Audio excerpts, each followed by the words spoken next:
Ok, aqui, pronto.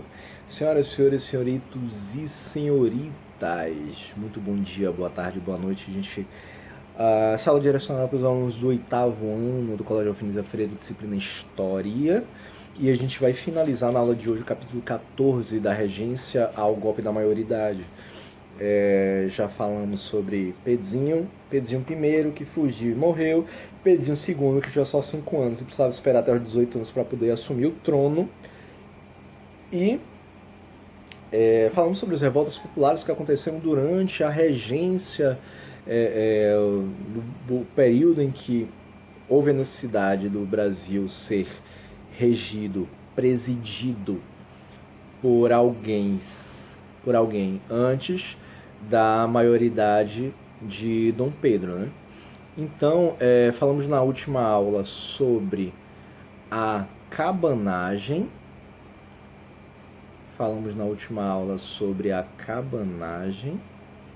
É isso aqui mesmo.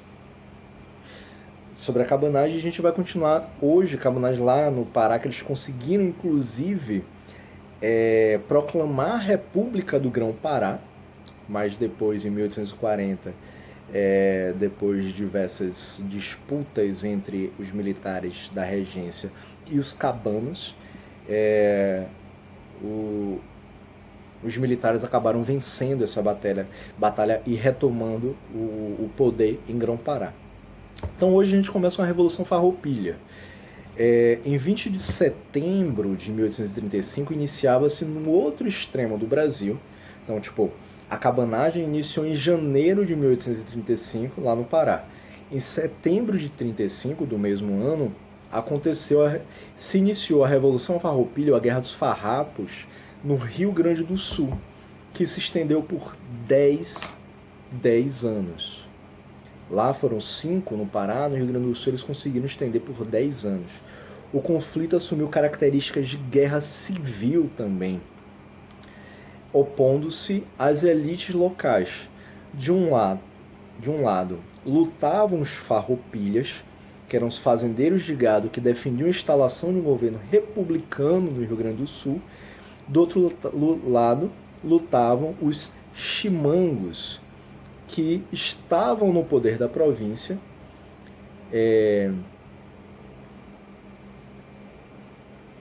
na província rio-grandense, e apoiavam a regência e, consequentemente, apoiavam a monarquia. Os farroupilhas criticavam o governo central pelos excessivos impostos cobrados sobre o charque produzido por eles. Charque, né? Um cuscuzinho com charque, assim, ó, acebolado ali, você bota um alho para dar um cheiro gostoso, um sabor diferenciado, né? Joga um pouquinho assim de salsinha por cima, manjericão, você vai jogar no azeite, ó, aí faz assim, tapã. Aí depois com cuscuz, assim, você joga no cuscuz, você mistura lá, bota uma manteiguinha para derreter por cima e pã! Foi uma época que eu tô com fome, gente, desculpa. Então, eles criticavam, o professor maluco, criticavam o governo central pelos excessivos impostos cobrados sobre o charque produzido por eles, que tornavam o produto nacional mais caro do que o importado do Uruguai. Então, cara, era melhor importar o charque do Uruguai do que comprar o charque que estava no Brasil. Porra, que doideira é essa, meu irmão? Liderados por Bento Gonçalves, os farroupilhas tomaram então a capital, Porto Alegre, provocando a fuga do governante da província. As tropas fiéis ao governo se mobilizaram e seguiram-se meses de intensos combates. Cerca de um ano após o início dos conflitos, os rebeldes, dentre os quais se destacou o italiano Giuseppe Garibaldi, inclusive eu tenho um livro aqui de... Tá aqui, cadê meu livro?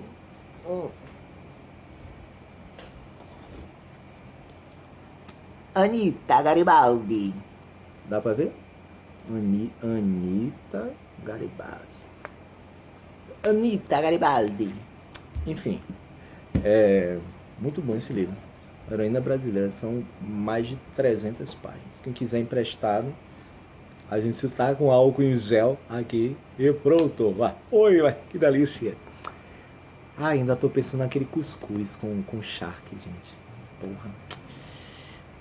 Piraí, meu irmão. Eita, desgrama. Tô com fome. Mas enfim. Então o Giuseppe Garibaldi ele acabou se tornando bastante conhecido dentro desse período. Era italiano, morava aqui, né? Eles obtiveram sua primeira vitória política proclamando a República de Piratini.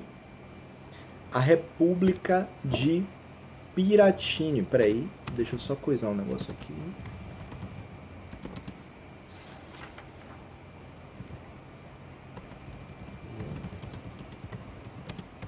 Pronto.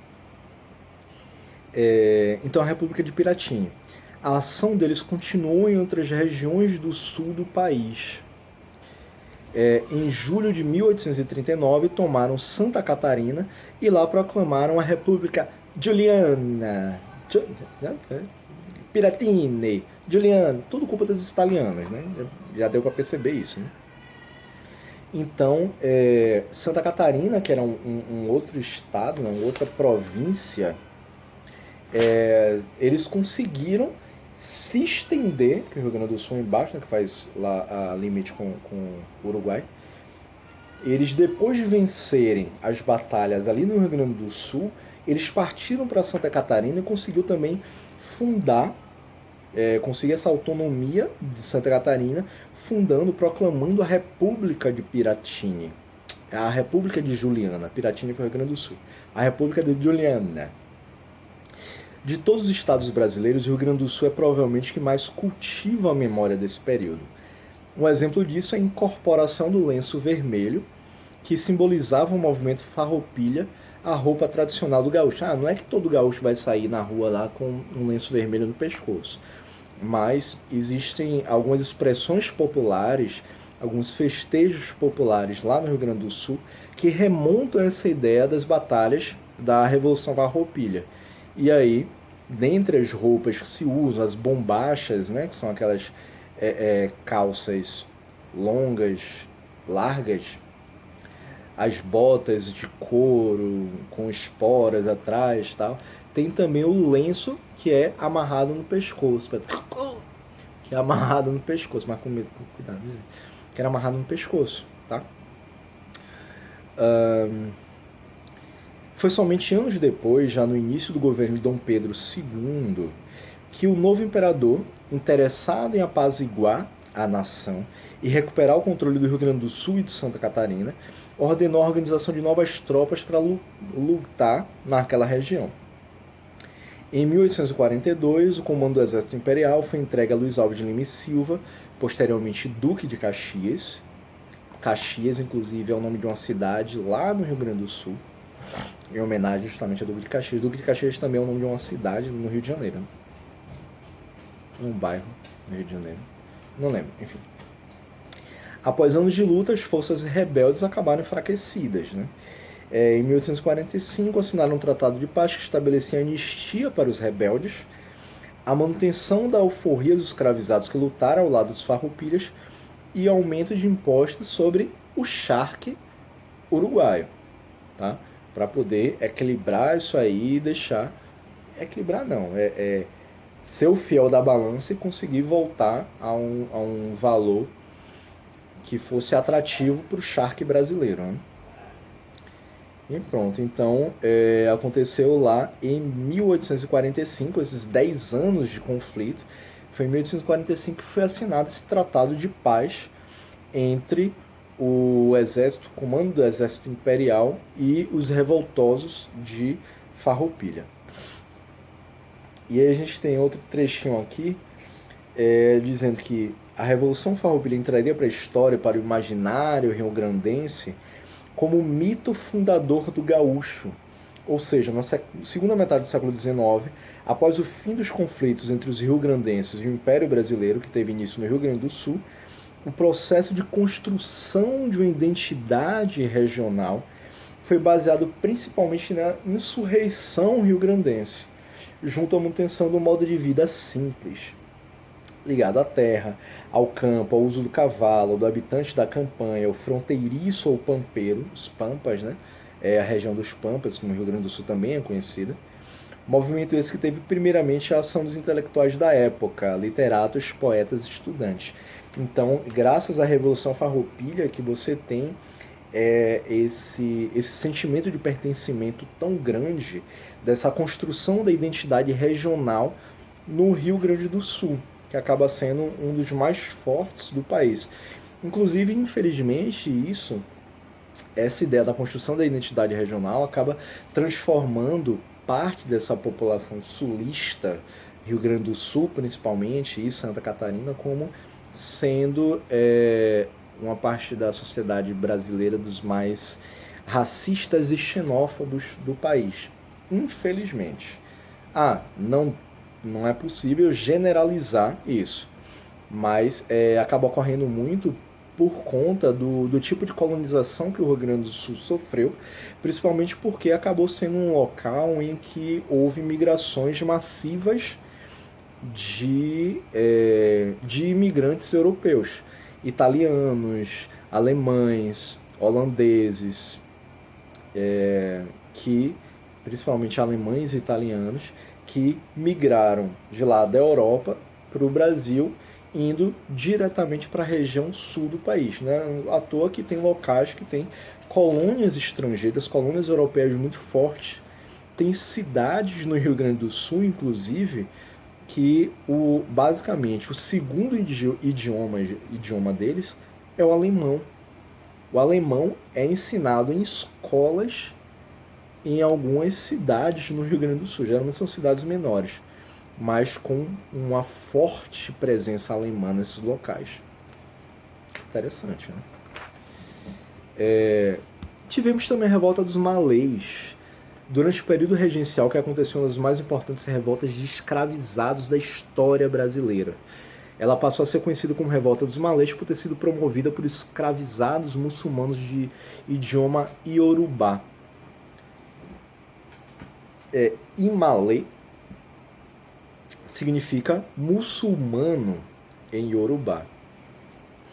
Na madrugada de 25 de janeiro de 1835, centenas desses escravizados, ao lado de libertos muçulmanos, tomaram as ruas de Salvador armados de instrumentos de trabalho, paus e facas, lutando contra os soldados. Pretendiam o fim da escravidão e a liberdade de culto para eles poderem seguir o islamismo. Janeiro de 1835. Assim como a cabanagem, janeiro de 1835. Assim como a Revolução Farroupilha, foi alguns meses mais tarde, em setembro, mas também no ano de 1835. Essas coincidências acabaram ocorrendo porque em 1834 houve a morte de Dom Pedro I. Então, como havia necessidade a criação dessa regência no país, então se via muito como um enfraquecimento do governo local, da administração local. Essas diversas revoltas explodiram no país, né? Fora dessas diversas outras questões que também estavam envolvidas em cada uma dessas revoltas e revoluções, né?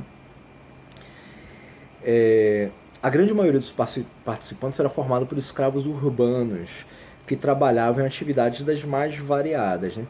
Pedreiro, sapateiro, barbeiro, vendedor ambulante, ferreiro, alfaiate, planejavam seguir para o Recôncavo Baiano, onde se concentravam os principais engenhos de açúcar da província da Bahia, né? E ali mobilizar também os cativos que eram escravos das grandes propriedades. Só que o movimento ele acabou sendo derrotado antes deles alcançarem o Recôncavo Baiano. Recôncavo Baiano, para quem conhece, a região de Cachoeira, São Félix, Santo Amaro da Purificação, Nazaré das Farinhas, tal. Os confrontos eles acabaram durando poucas horas, mas foram extremamente violentos. acabaram reprimidas pelas tropas a serviço do governo, né, apoiados por civis. Então, tipo, eles tiveram, o governo da regência acabaram tendo um auxílio de civis, de milícias civis, de parte da população que era contra essa ideia dos malês, dessa população negra, principalmente escravizada e também formada por libertos, mas predominantemente de camadas populares negras. E aí, algumas pessoas que eram contra, que era o pessoal que fazia parte também de umas camadas populares, mas comerciantes, artesãos, geralmente brancos, se juntaram aos militares enviados pelo Império para lutar contra os revoltosos dos malês. O saldo foi a morte de 7 soldados e de 70 rebeldes. Ah, porra, Vitor, foi bem menos do que os 30 mil cabanos que morreram lá na cabanagem, 1/4 da população do Grão-Pará. Você quer comparar as duas revoltas?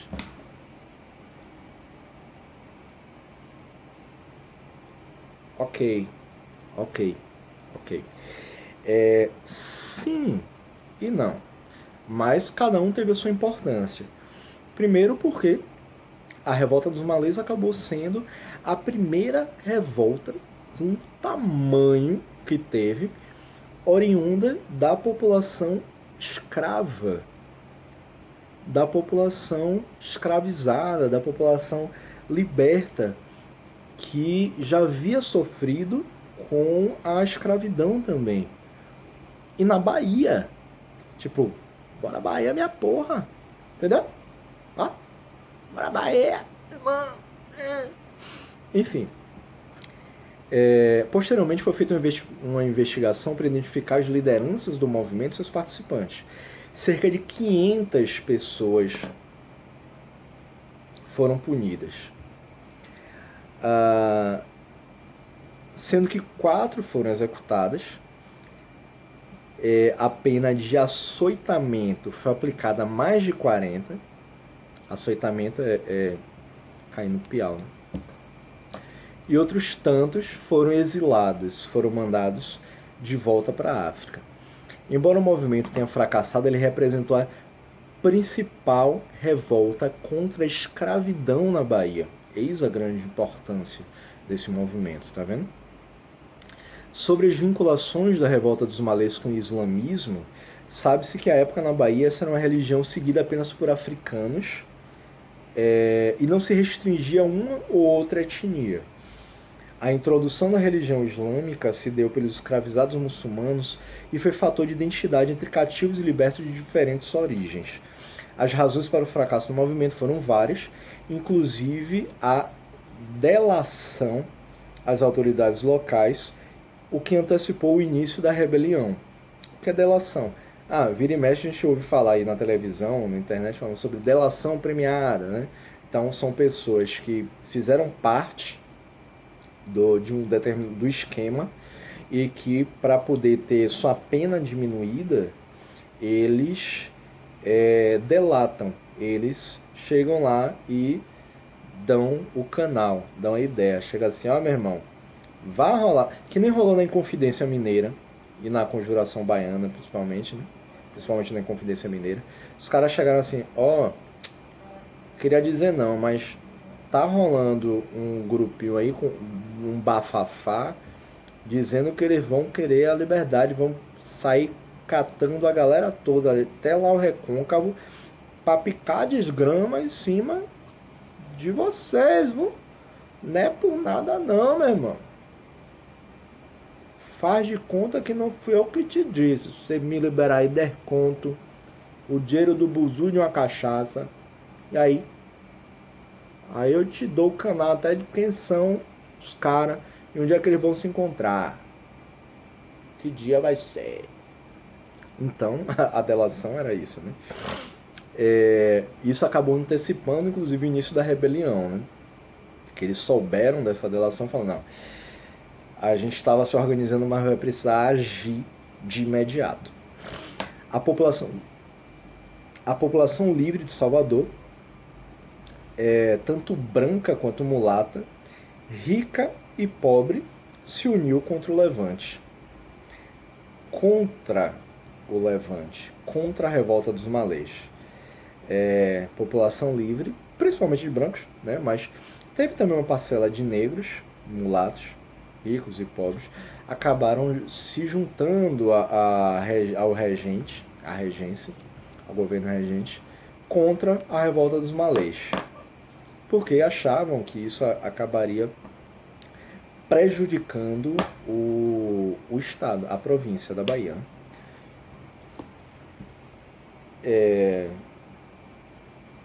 Em novembro de 1837, estourou na Bahia a Sabinada. Geralmente a gente ouve, Sabinada é o quê? Porque, Ariel, velho. Ariel sabe nada. Né? Foi péssima piada, desculpa, Ariel. Estourou na Bahia Sabinada, a revolta liderada pelo médico Francisco Sabino Vieira. Se chamou Sabinada porque Sabino, né? Sabino, Sabinada. Então, tipo, professor, qual é o sobrenome? Professor, Vilas Boas, né? Opa, Boas, então o quê?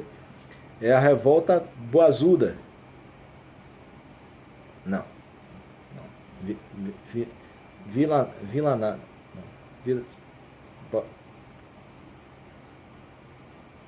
Enfim, não tem por que se revoltar, né? Professor de paz. Paz e amor, galera.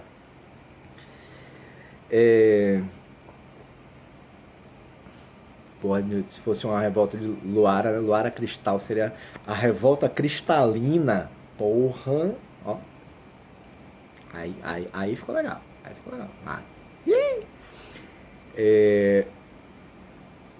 Então, estourou na Bahia Sabinada, lá em novembro de 1937, grande defensor da República como forma de governo. A revolta foi motivada pelo descontentamento com a regência, sobretudo de profissionais liberais, militares, pequenos comerciantes e membros do clero. O recrutamento forçado de tropas para combater os farroupilhas no sul do país e a formação de um governo local de caráter autoritário, que foram nomeados pelo regente, provocaram o início do movimento. Os rebeldes proclamaram a República Baiense, pretendendo mantê-la somente até a coroação de Dom Pedro de Alcântara. No entanto, o caráter provisório da República Baiense não impediu que o governo regencial a reprimisse com violência. Em 1838, chegava ao fim o plano dos rebeldes, com a execução de seus principais líderes, bem como a prisão e exílio de muitos envolvidos. Então, a ideia da República Baiense era somente enquanto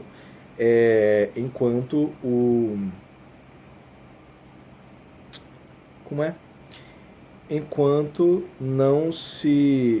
Dom Pedro de Alcântara, Dom Pedro II, não alcançasse a maioridade. A partir do momento que ele recebesse a coroa lá e se tornasse o imperador do Brasil, a República Baiense ela deixaria de ser uma república para poder retomar ao poder do imperador. Né? Balaiada, ocorrida no Maranhão no ano de 1838, foi uma revolta popular contra os grandes proprietários rurais, exploração que exerciam sobre escravizados, vaqueiros, artesãos e trabalhadores livres no Maranhão. Destacaram-se como os líderes os vaqueiros Raimundo Gomes, o artesão Manuel Francisco dos Anjos, que fazia balaios, cesta de palha, né? E o negro Cosme, que organizava fugas de escravizados das fazendas da região. A história do negro Cosme é sensacional. Vocês precisam dar uma pesquisada, entender melhor, assim, que muito bacana. No Maranhão ele é famosíssimo, né? Aqui a gente acaba não estudando muito sobre ele. Durante a luta, os rebeldes tomaram a cidade de Caxias, no Maranhão, tá? Porque tem uma Caxias lá no Rio Grande do Sul, tem Duque de Caxias no Rio de Janeiro, mas Caxias é no Maranhão. Tomaram a cidade de Caxias, formaram um governo provisório, facilitaram a fuga de escravizados e a formação de um quilombo. Eles reuniram uma tropa numerosa, estimada em mais de 10 mil pessoas, o que atemorizou as elites da província e das regiões vizinhas. No entanto, a falta de organização dos rebeldes enfraqueceu o movimento, que foi definitivamente derrotado em 1841. Uma vez mais, um levante popular foi reprimido pelo governo, que se mostrava disposto a evitar a qualquer custo que escravizados e pobres chegassem ao poder, como é até hoje, né? Mas enfim, então essa balaiada foi mais uma vez um movimento liderado pela população mais pobre, principalmente de escravizados, que lutavam contra essa questão da própria desigualdade social que existia na época. O domínio dos grandes fazendeiros, que eram os principais responsáveis pela manutenção da escravidão naquela região, com o apoio, claro, do governo central, né? Então, os rebeldes da balaiada, eles buscavam essa emancipação, buscavam a república, né, da província do Maranhão, mas buscavam também essa tomada do poder. Eles poderem acabar com a escravidão, pelo menos localmente, né, na província, e eles poderem ter uma autonomia política, uma autonomia decisória por parte da região qual eles viviam, né? E, meu povo, eu vou deixar para vocês darem uma lida aí na página 158, mas vamos finalizar com a página 159, essa aula menorzinha do que a anterior, né? Alô, alô, graças a Deus! E aí a gente pega o golpe da maioridade. A elite temia que a crise do país favorecesse novas mobilizações populares e lutas pela igualdade política e social. As elites, como sempre, sendo um rebanho escroto, né? Acreditando que somente a autoridade do imperador poderia restabelecer a ordem, os liberais lançaram a ideia de antecipar a maioridade de Dom Pedro II, Dom Pedro de Alcântara. Inicialmente criticada por conservadores, a proposta circulou entre os populares no Rio de Janeiro e acabou ganhando bastante adesão, né? Então, as elites, achando, como eu tinha falado anteriormente até, eles se aproveitaram dessa ideia das regências acabarem não tendo um forte apelo político na época, porque a ideia que se tinha é que o poder de decisão deve sempre estar na mão do imperador, então qualquer pessoa que substitua, ainda que provisoriamente, qualquer modalidade de governo que substitua o poder decisório de um imperador, ainda que de forma provisória, é uma forma de você perder o prumo, perder a direção de poder num país. Então, a elite estava vendo isso daí, essas revoltas estão surgindo, a desigualdade social, foda-se, porque a gente tem que manter os nossos privilégios, os nossos benefícios aqui, mas os governos regentes que estão surgindo, eles não estão conseguindo segurar a mão aí desses rebeldes, desses revoltosos. Então, somente concentrando o poder na figura de um imperador, a gente pode voltar a ter o respeito generalizado dentro do nosso país. Ainda que Dom Pedro I não tinha bem conseguido isso não, né? Mas enfim. Em 23 de julho de 1840, após a aprovação de uma emenda constitucional, deputados e senadores reunidos em Assembleia Geral decretaram oficialmente a maioridade do jovem imperador em julho de 1840. Ou seja, com 13 para 14 anos, tinha Pedzinho, Dom Pedro II. Do lado de fora, uma multidão aplaudia o novo monarca.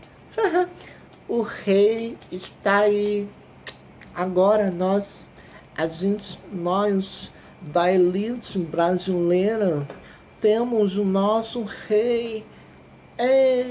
efusivas palmas para o rei. Foda-se.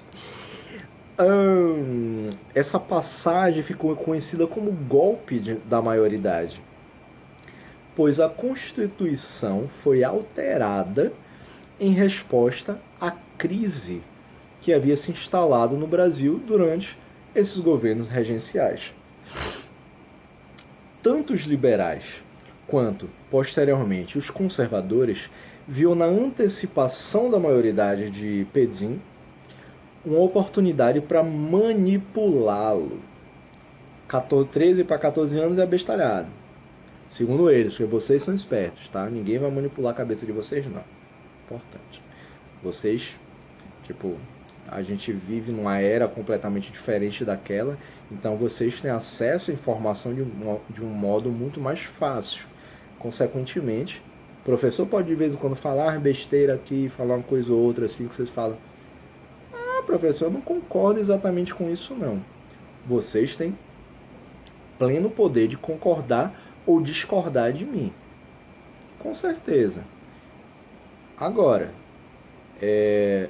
vocês têm esse poder porque o acesso à informação é cada vez mais crescente.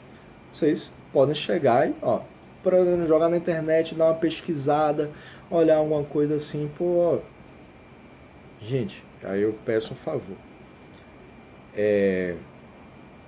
Esqueçam o WhatsApp. Para se informar, esqueçam o WhatsApp. Sabe por quê? No WhatsApp, as pessoas vão te direcionar mensagens, ideias, na quais unicamente eles acreditam. Tá?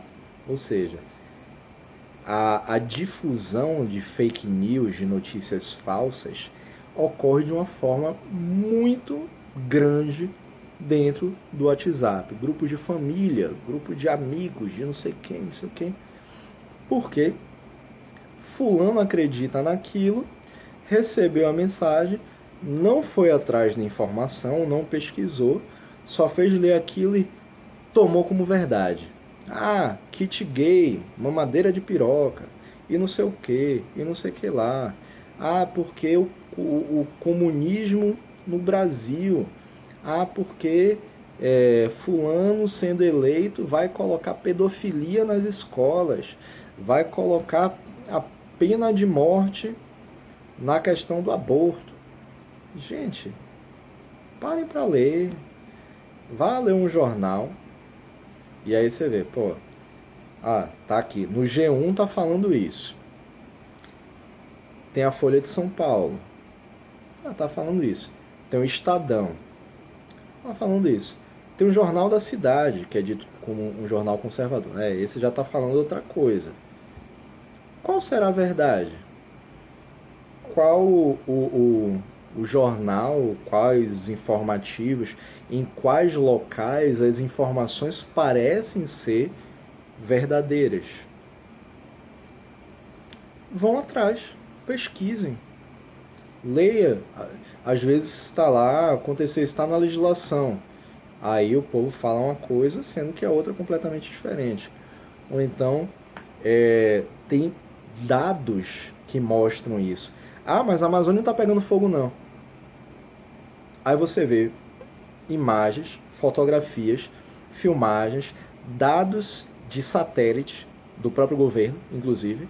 Aí o cara chega e fala: não está pegando fogo, não. Ou então, as urnas foram fraudadas nos Estados Unidos. Foram? Cadê a prova? Você não tem prova disso? Então, se não tem como provar, não tem como afirmar que é verdade. Então, você tem que ir em busca da verdade. A informação ali. E isso é que os jornais costumam fazer. Trazer informação. A mídia hegemônica tem seus problemas. Folha de São Paulo, Estadão, G1, não sei o que. Tem seus problemas? Tem. Muitos. Muitos. Mas, ainda assim, 95% do conteúdo que eles produzem é algo que precisa ser respeitado. Tem muita gente séria trabalhando com isso. Ao contrário de alguns, enfim, aí já é posicionamento pessoal meu, mas vamos fechar isso por aqui.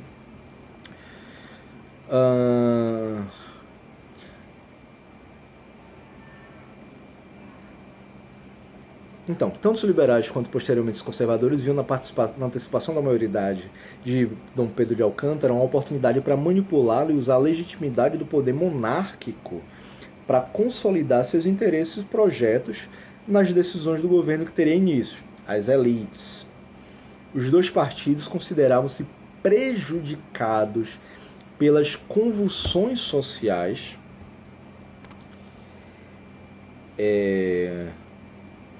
e ameaças de fragmentação do país.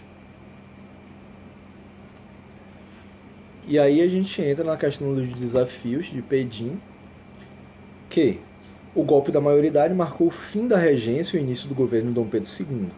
O jovem imperador tinha um apoio popular que ansiava por uma nova era para o país.